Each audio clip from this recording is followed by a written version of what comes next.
What will you like today? Another Cloud 2 classic? I'll stick with the usual. Maybe take a little bit off the sides.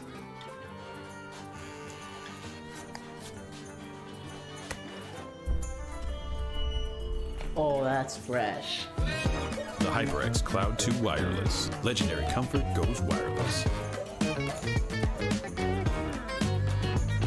Hey, watch your head.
Hello, and welcome back to yet another week of Hearthstone.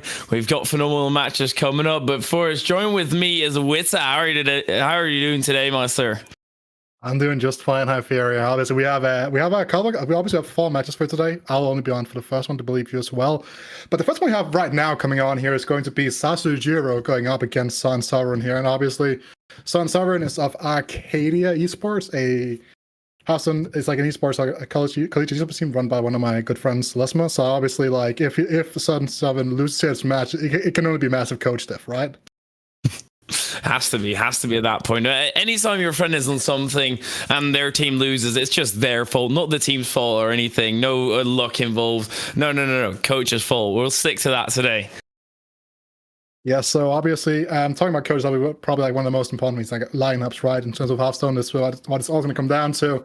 So Sasujiro's lineup is a little bit spicy.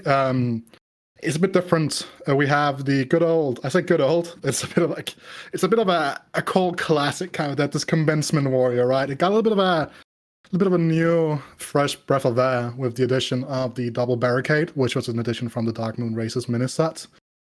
Then they are running is running an Evolved Shaman, a Survival of the Fittest Druid with Moonfang over the Teacher's Pet.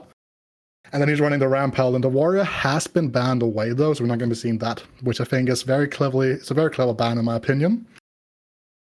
And also on the opposite side, I think we have Sun Sovereign with the ever-present and very, very annoying to a lot of people, very controversial aggro weapon rogue coming through there, a Highlander Hunter, and a Rage Warrior, and then furthermore we have the Token Druid. So a very aggressive lineup on the side of Sun Sovereign, where we're going to be seeing the Enraged Warrior banned away. Yeah, I'm curious to see how that stacks up. We've got on the Sasajiro side a little bit slower decks. We see the Ram Paladin obviously looking to get to that 10 mana as soon as possible. And then it's basically going to become a race. If we get past the early games, it's usually going to mean that Sasajiro is in a very good position to be taking this one home. But, well, you really have to get the good draws, obviously, on both sides. You need to be able to fend off that aggro. You need to be able to make sure you get away that aggression. And on the side of Sun Sovereign, you're obviously looking for that aggression. You're looking for those things that do damage to your opponent's face. I think it's going to be those matches that are decided relatively quickly, but it's not necessarily that the game is over yet. It's also one of those things, right, where it's very important when you're playing an aggro deck. It's not about killing your opponent as fast as possible. It's literally about killing your opponent the turn before they kill you, right? Like, that's one of the things where a lot of people are very, very early on. They will just be like, you know what, I'm just gonna try to rush my opponent down as quick as possible as we're